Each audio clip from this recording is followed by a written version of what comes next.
Hi guys, எல்லோரும் எப்படி இருக்கீங்க? நான் தான் உங்கள் கிருஷ்ணா, மதுரையிலேருந்து.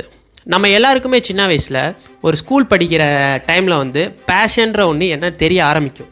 பேஷன்னா நம்ம எந்த விஷயத்த அதிகமாக நேசிக்கிறோம் அப்படின்ற அப்போவே தெரிய வந்துடும். அந்த மாதிரி தெரிய வந்த ஒருத்தர் தான் 8 வயசில் அதை ஃபிக்ஸ் பண்ணுறாரு. நம்ம ஒரு நாள் இந்த விஷயத்த பண்ணி முடிக்கணும் அப்படின்னு ஃபிக்ஸ் பண்ணுறாங்க. அதை லைஃப்பில் அச்சீவ் பண்ணியும் காட்டுறாங்க. பட் அதுக்காக அவங்க எந்த அளவுக்கு கஷ்டப்பட்டிருக்காங்க, ஹார்ட் ஒர்க் பண்ணியிருக்காங்க அப்படின்ற எல்லா விஷயத்தையும் பற்றி இன்றைக்கி நம்ம டீட்டெயிலாக பார்ப்போம்.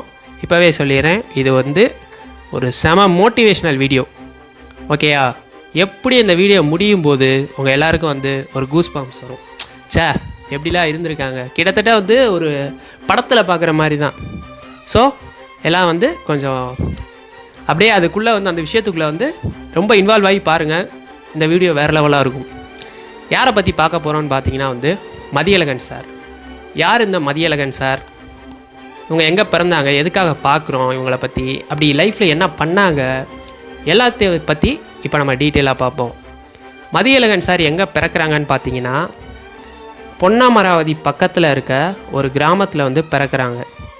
கீழத்தனியம். சரியா? பொன்னமராவதி பக்கத்தில் இருக்க ஒரு கிராமத்தில் பிறக்கிறாங்க. கிராமம் பேர் பார்த்தீங்கன்னா கீழத்தனியம். அங்கே தான் பிறந்து வளர்கிறாங்க. இதில் முக்கியமான விஷயம் என்னென்னா, அவங்க ஒரு விவசாய குடும்பத்தில் பிறக்கிறாங்க. அம்மாவும் அப்பாவும் பார்த்திங்கன்னா விவசாயம் பண்ணுறாங்க. விவசாயம்னா ரொம்ப அதிகமான இதெல்லாம் கிடையாது, அதிகமான நிலத்துலலாம் பண்ணலை. ஒரு 4 ஏக்கரில் விவசாயம் பண்ணிக்கிட்டு இருக்காங்க. அப்போவே பார்த்திங்கன்னா மதியழகன் சாருக்கு பேருந்து மேலே ஒரு ஈர்ப்பு. மதியழகன் சார் பார்த்திங்கன்னா அப்போவே பார்த்திங்கன்னா ஒரு பேருந்து மேலே ஒரு ஈர்ப்பு. காலம் போய்கிட்டே இருக்குது. அவரோட 8 வயசில் வெற்றிவேல் அப்படின்ற ஒரு பஸ்ஸை பார்க்குறாங்க. மதியழகன் சார் வெற்றிவேல் அப்படின்ற ஒரு பஸ்ஸை பார்க்குறாங்க. அவங்களோட கிராமத்தில் ஓடுற ஒரு பஸ்ஸு அதை பார்க்குறாங்க.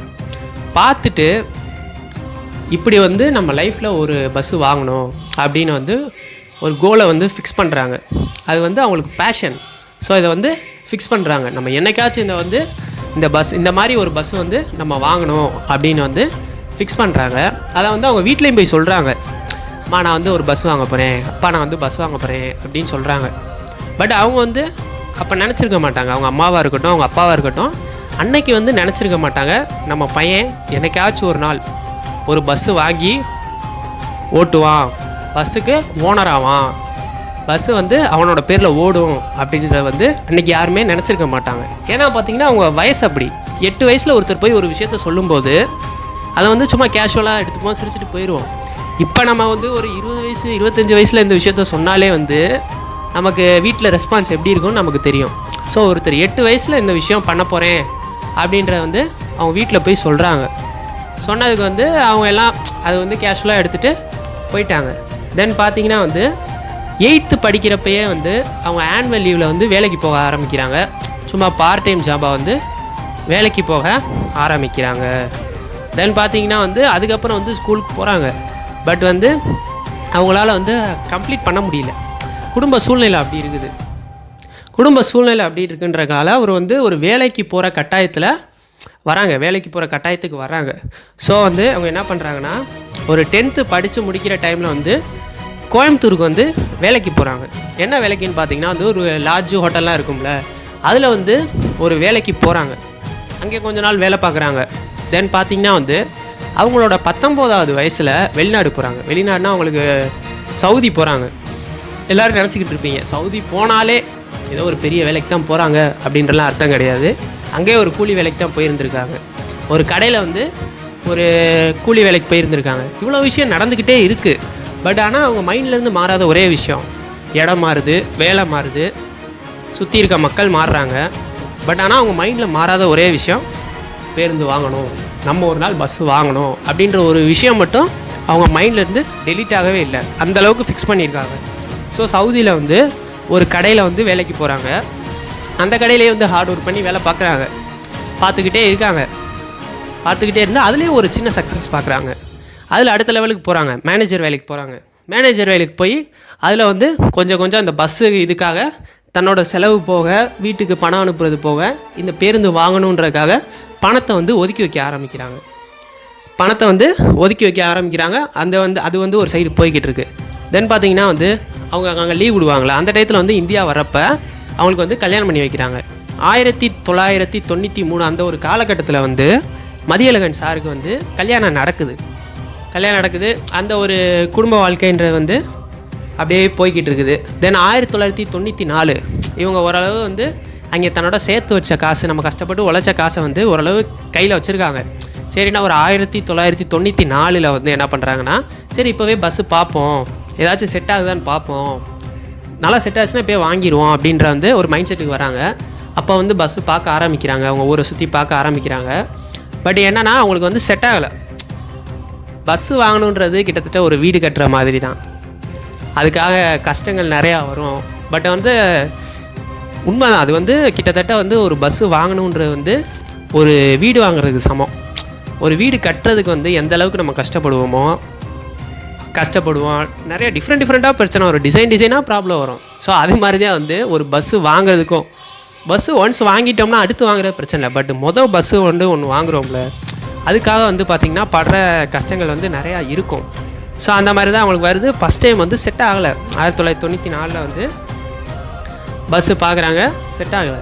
அதுக்கப்புறம் வந்து மதியழகன் சாருக்கு ஒரு குட் நியூஸ் என்னென்னு பார்த்தீங்கன்னா, அவங்களுக்கு வந்து 1996 வந்து ஒரு பையன் பிறக்கிறாங்க. ஸோ இப்போ இவங்க குடும்ப வாழ்க்கையும் ஒரு சைடு போகுது, நம்ம வந்து அதையும் பார்க்கணும், குடும்ப வாழ்க்கையும் பார்க்கணும், நம்மளோட பேஷனையும் வந்து நம்ம அச்சீவ் பண்ணணும், நம்ம பஸ் வாங்கணுன்ற ஒரு எய்மை வந்து நம்ம வந்து அச்சீவ் பண்ணணும் அப்படின்றதும் மைண்டில் ஓடிக்கிட்டே இருக்குது. 1996 வந்து பார்த்திங்கன்னா வந்து ஒரு பையன் பிறக்கிறாங்க. தென் 1996 எண்டில் பையன் பிறந்த ஒரு சந்தோஷத்தில் இருக்காங்க.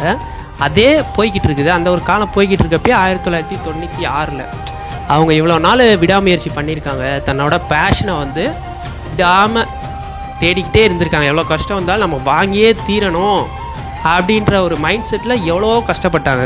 இந்தியாவிலேருந்து ஃபாரின் போனாங்க, அங்கே சம்பாதிச்சாங்க, சேர்த்து வச்சாங்க. இந்த மாதிரி விஷயத்தில் வந்து அவங்களோட சொந்த சந்தோஷத்தை வந்து சின்ன சந்தோஷம் இருக்கும், சரி இது வாங்கணும் அது வாங்கணுன்ற சின்ன சந்தோஷத்தை இழந்து காசு சேர்த்து வச்சுருக்காங்க. அதுக்கெல்லாம் செலவழிக்காமல் காசு சேர்த்து வச்சு 1996 அவங்க நினச்ச மாதிரி ஒரு பஸ்ஸு வந்து அவங்களுக்கு செட் ஆகுது. அந்த எந்த பஸ்ஸை வாங்குறாங்கன்னு பார்த்தீங்கன்னா, மதுரை டு புதுக்கோட்டை லைனில் ஆர்பிடின்னு ஒன்று ஓடிக்கிட்டு இருந்திருக்கு. அவங்க வந்து எதுக்காக வந்து சேல் பண்ணுறாங்கன்னா, இந்த பஸ்ஸு வந்து பார்த்திங்கன்னா போய் வந்து மதுரையிலேருந்து புதுக்கோட்டையில் போய் டைம் எடுக்கணும், போய் கொஞ்சம் நேரத்துலேயே வந்து திருப்பி ரிட்டன் ஆகணும். அப்போ வந்து ரோடு வந்து அந்தளவுக்கு சரி இருக்காது. இப்போவே நம்ம மதுரை புதுக்கோட்டை இது வந்து இப்போ தான் வந்து கொஞ்சம் கொஞ்சமாக டெவலப் ஆகிக்கிட்டு இருக்கு. அப்போ அந்த ஒரு காலகட்டத்தில் வந்து 1996 வந்து நமக்கு தெரிஞ்சிருக்கும் ரோடு எப்படி இருக்கும் அப்படின்னு. ஒரு குறிப்பிட்ட இதுக்கு மேலே நம்மளால் வந்து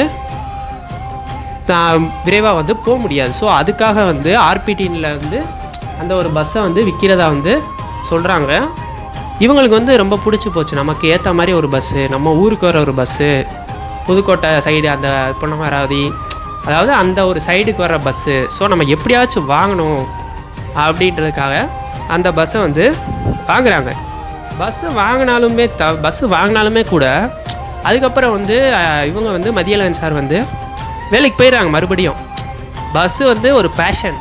ஸோ நம்ம வந்து அதை வந்து நம்ம சந்தோஷத்துக்காக அதை மட்டுமே நம்ம நம்பி இருக்க முடியாதுன்றதுக்காகவும் அவங்க வந்து மற்ற அந்த ஃபாரினில் போய் இன்னும் அந்த வேலையை பார்த்துக்கிட்டு தான் இருக்காங்க. அந்த சைடு ஒரு வேலை பார்த்துக்கிட்டே இருக்காங்க. பஸ்ஸை வந்து யார் பார்த்துக்கிறாங்கன்னு பார்த்தீங்கன்னா வந்து தாத்தா பார்த்துக்கிறாங்க. அதாவது வந்து இப்போ இருக்க ஓனர் அண்ணனோட தாத்தா, அதாவது வந்து மதியழகன் சாரோட அப்பா வந்து வண்டியை பார்த்துக்கிறாங்க. அவன் நினச்சிருப்பாங்க, நம்ம 8 வயசில் நம்ம பையன் சொன்னதை வந்து வாழ்க்கையில் வந்து அச்சீவ் பண்ணிட்டான் அப்படின்ற அந்த ஒரு சந்தோஷம் வந்து எல்லாருக்கும் வந்து கிடச்சிடாது. சின்ன வயசில் அவர் சொன்ன ஒரு விஷயத்தை வந்து ஒரு 20 வருஷமோ 25 வருஷமோ கழித்து அச்சீவ் பண்ணுறப்ப அந்த ஒரு சந்தோஷம் இருக்கும் பாருங்கள், அதுக்கு வந்து ஈடுனே இருக்காது. ஸோ அந்த மாதிரி வந்து இப்போ வந்து மதியழகன் சாரோட அப்பா வந்து மெயின்டெனன்ஸ் பார்த்துக்கிட்டு இருக்காங்க. 1996 பஸ்ஸு பார்க்க ஆரம்பித்து ஆர்பிடி செட் ஆகுது. 6/3/1997 வந்து பஸ்ஸு வாங்குகிறாங்க. பஸ்ஸு பார்க்குறப்ப அவங்க அப்பா வந்து பஸ்ஸு பார்க்குறப்ப வந்து மதியழகன் சார் வந்து ஊரில் இருந்தாங்க.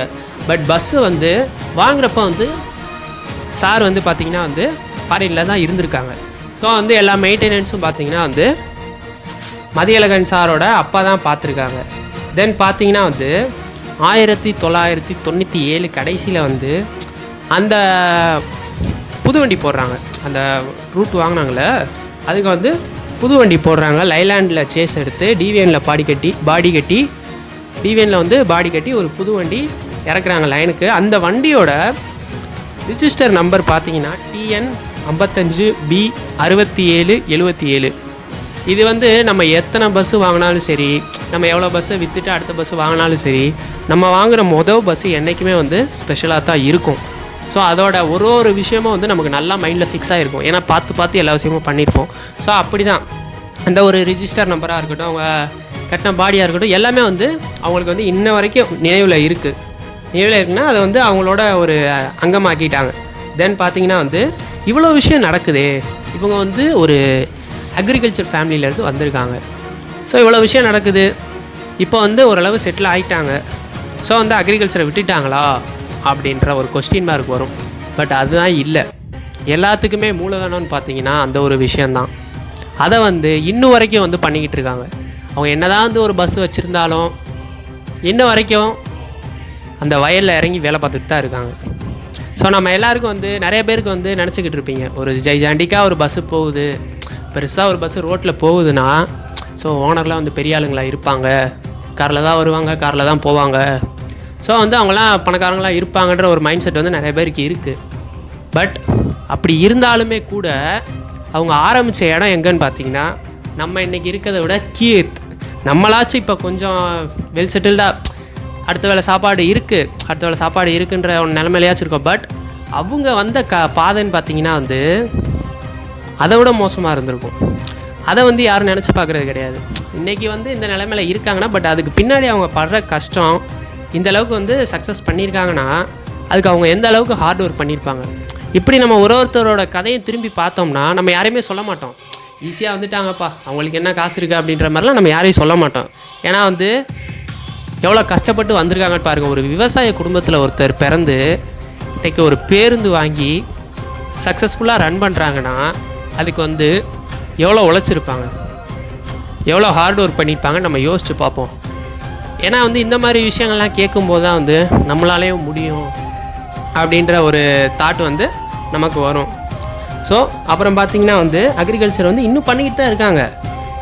அவங்க அப்பா தாத்தா எல்லாருமே, மதியழகன் சாராக இருக்கட்டும், அவங்க அம்மா அப்பா, இன்றைக்கி வந்து அவங்க மதியழகன் சாருக்கு பையன்தான் வந்து பேருந்தை வந்து வழி நடத்தி போயிட்டுருக்காங்க. அதை வந்து வழி நடத்தி போனாலுமே கூட இன்னும் வந்து அவங்க இன்னும் அந்த காலையில் 4 மணிக்கு எழுந்திரிச்சு வயலுக்கு போய் அந்த பார்க்குற வேலையை பார்த்துக்கிட்டு தான் இருக்காங்க. நம்ம ஒரு பஸ் ஓனர்ன்ற ஒரு தாட்டு இருந்தால் அந்த பஸ் ஓனரு அப்படின்ற விஷயம்லாம் தாண்டி அந்த ஒரு விஷயத்த வந்து அக்ரிகல்ச்சரை வந்து இன்னும் வந்து அவங்க நேசித்து அந்த ஒரு விஷயத்த வந்து பண்ணிக்கிட்டே தான் இருக்காங்க. தென் பார்த்திங்கன்னா இவங்க எந்தெந்த வருஷத்தில் வந்து புது வண்டி போட்டாங்கன்னு பார்த்தீங்கன்னா 2001 ஒரு வண்டி போட்டிருக்காங்க. தென் 2004 அதுக்கு ரீப்ளேஸ்மெண்ட். தென் 2007, 2010, 2013, கடைசியாக பார்த்தீங்கன்னா 2017 போட்டிருக்காங்க. அந்த பஸ் தான் வந்து இப்போ கரண்ட்டில் ஓடிக்கிட்டு இருக்குது ரூட்டில். அந்த வண்டியோட ரூட் பார்த்தீங்கன்னா TN 55 AM 9385. இது பார்த்திங்கன்னா வந்து லைலாண்ட் சேஸு மாருதியில் வந்து பாடி கட்டியிருக்காங்க. அப்புறம் இன்னொரு விஷயம், மதியழகன் சார் வந்து பேஷன்ற ஒன்றை வந்து டெய்லி ஃபாலோ பண்ணிக்கிட்டு தான் இருந்திருக்காங்க. இன்றைக்கி நம்ம போய் ஒரு பஸ் ஸ்டாண்டில் நிற்கிறோம், பஸ்ஸை பார்க்குறோம், ரசிக்கிறோம்னா இந்த விஷயத்த வந்து நமக்கு முன்னாடி எப்போயோ ஒரு 20-30 வருஷத்துக்குமே வந்து 20-30 வருஷத்துக்கு முன்னாடியே வந்து மதியழகன் சார் பண்ண ஆரம்பிச்சிட்டாங்க. எப்போ அந்த 8th வந்து ஒரு பஸ்ஸை பார்த்து இன்ஸ்பயர் இந்த பஸ் மாதிரி நம்ம ஒன்று வாங்கணும் அப்படின்ற ஒரு தாட்டை ஃபிக்ஸ் ஆச்சோ அன்னையிலேருந்து எப்பப்பெல்லாம் அவங்களுக்கு பார்க்கணும்னு தோணுதோ, ஃப்ரீ டைம் இருக்குதோ அப்போல்லாம் வந்து அவங்களுக்கு பஸ் ஸ்டாண்டுக்கு போய் அந்த ஒரு விஷயத்தை வந்து ரசிச்சிருக்காங்க. தியேட்டருக்கு போனால் தான் சந்தோஷம், மாலுக்கு போனால் தான் சந்தோஷம் அப்படின்றதெல்லாம் தாண்டி இப்போ அந்த மாதிரி ஒரு நிலமையில தான் போய்கிட்டு இருக்கோம். அதெல்லாம் தாண்டி நமக்கு எந்த விஷயம் பிடிக்குதோ அதை செஞ்சாலே ஒரு ஹாப்பினஸ் அப்படின்றத வந்து அவங்க அன்றைக்கே பண்ண ஆரம்பிச்சிட்டாங்க. இன்றைக்கி வந்து ஒரு காசு இருக்குது, இது இருந்தால் தான் சந்தோஷம் அப்படின்லாம் நிறையா வந்து நம்ம நினச்சிக்கிட்டு இருப்போம். பட் வந்து என்றைக்குமே நம்மளுக்கு பிடிச்ச விஷயத்த செஞ்சால் தான் சந்தோஷம் அப்படின்றத வந்து ஐயா வந்து மதியழகன் சார் வந்து அன்றைக்கே வந்து பண்ணியிருக்காங்க. அதாவது ரெகுலராக பஸ் ஸ்டாண்டுக்கு போகிறதா இருக்கட்டும், பஸ்ஸஸை பார்க்குறதா இருக்கட்டும், அதை பற்றி தெரிஞ்சுக்கிறதா இருக்கட்டும், அதை வந்து அப்போவே பார்த்துருக்காங்க. தென் 5/8/2000 வந்து மதியழகன் சார் வந்து ஒரு இறந்து போகிறாங்க. 5/8/2000 வந்து மதியழகன் சார் வந்து இறந்து போகிறாங்க. இதில் வந்து நோட் பண்ண வேண்டிய விஷயம் என்னென்னா, அவங்க எங்கே போகையில் இறந்து போனாங்கன்னு பார்த்தீங்கன்னா, தன்னோட வாழ்க்கையோட இறுதி பயணத்தில் கூட ஒரு பஸ்ஸை, இந்த பஸ்ஸை நம்ம வாங்கலாம் அப்படின்றத ஒரு பஸ்ஸை வந்து பிடிச்சி போய் பார்க்க போயிருக்காங்க. ஸோ அப்போ தான் வந்து இறந்து போயிருக்காங்களே தவிர அது வந்து எல்லாருக்குமே அது கிடைக்காது. தன்னோட பேஷனை நோக்கி போகையிலேயே தன்னோட வாழ்க்கை எங்கே ஆரம்பிச்சிச்சோ அங்கேயே தன்னோட வாழ்க்கையை முடிச்சிருக்காங்க. தன்னோட பேஷனை நோக்கி போகையில் தான் பேஷனில் சக்ஸஸ் பண்ணியாச்சு, அடுத்த லெவலுக்கு போவோம், இன்னொரு பஸ் வாங்குவோம், நம்மளுக்கு இது பிடிச்சிருக்குன்னு ஒரு இது அந்த ஒரு பேஷன் நோக்கி போகும்போது தான் வந்து அவங்க தன்னோட உயிரை விட்டுருக்காங்க. இது வந்து கேட்கும்போது எனக்கே வந்து ஒரு மாதிரி ஆயிடுச்சு. என்னடா அது பிள்ளை எப்படிலாம் வாழ்ந்துருக்காங்க அப்படின்ட்டு. நம்ம வந்து பெரிய பெரிய ஆளுங்களை தான் பார்ப்போம். பெரிய பெரிய ஆளுங்க மீன்ஸ் ஒரு எல்லாமே வந்து இன்ஸ்பிரேஷனான ஸ்டோரி வந்து இன்றைக்கி வந்து எல்லாம் உலகம் முழுக்க தெரிஞ்சவங்கள பற்றின இன்ஸ்பிரேஷன் ஸ்டோரி வந்து எல்லாருக்கும் தெரிஞ்சிருக்கும். பட் ஆனால் நம்மளை சுற்றி இருக்கவங்களுக்கே, வாழ்ந்துட்டு போனவங்களுக்கே நிறையா வந்து இந்த மாதிரி அவங்களோட வாழ்க்கையெல்லாம் திறந்து பார்த்தோம்னா நமக்கு அதை விட பூஸ்ட்டு வேறு ஒன்றும் கிடையாது நம்ம லைஃப்பில். அதை விட எனர்ஜெட்டிக்கான விஷயம் நம்ம ஒரு பேஷனை நோக்கி போகையில் இந்த மாதிரி விஷயங்கள் தான் வந்து நமக்கு வந்து ஒரு எனர்ஜியை கொடுக்கும். இப்போ வந்து அந்த மதியழகன் பஸ்ஸை யார் பார்த்துக்கிறாங்கன்னு பார்த்தீங்கன்னா, மதியழகன் சாரோட பையன்தான் வந்து பார்த்துக்கிறாங்க. ஸோ தென் ஒரு அவேர்னஸான விஷயம் என்னென்னா, முடிஞ்ச அளவு வந்து பொது போக்குவரத்தை வந்து பயன்படுத்துங்க. அரசு போக்குவரத்து, தனியார் போக்குவரத்துன்றதை தவிர்த்துட்டு, அதெல்லாம் 2வது பட்சம், பொது போக்குவரத்தை வந்து பயன்படுத்துங்க. ஓன் வெஹிக்கிள்ஸோட பயன்பாட்டை வந்து கம்மி பண்ணிக்கிட்டு பொது போக்குவரத்தோட பயன்பாட்டை வந்து அதிகப்படுத்துங்க. ஓகே காய்ஸ், தேங்க்ஸ் ஃபார் வாட்சிங். இந்த மாதிரி மோட்டிவேஷனான வீடியோ வந்து நிறைய பேர் வந்து தன்னோட பேஷன் நோக்கி போயில வந்து தோண்டு போயிருப்பாங்க. நம்மளால முடியாது அப்படின்றவங்களுக்கு வந்து இந்த ஒரு வீடியோ வந்து ஷேர் பண்ணிங்கன்னா அவங்களுக்கு வந்து யூஸ்ஃபுல்லாக இருக்கும். இப்படிலாம் இருக்காங்க, நம்மளால முடியுன்ற ஒரு திங்கிங் வரும். ஓகே காய்ஸ், அந்த மாதிரி உங்களுக்கு வந்து ஷேர் பண்ணுங்கள். லைக் பிடிச்சிருந்தால் லைக் பண்ணுங்கள். வீடியோ நல்லா இருந்துச்சுன்னா கீழே வந்து கமெண்ட் பண்ணுங்கள். ஓகே காய்ஸ், தேங்க்ஸ் ஃபார் வாட்சிங்.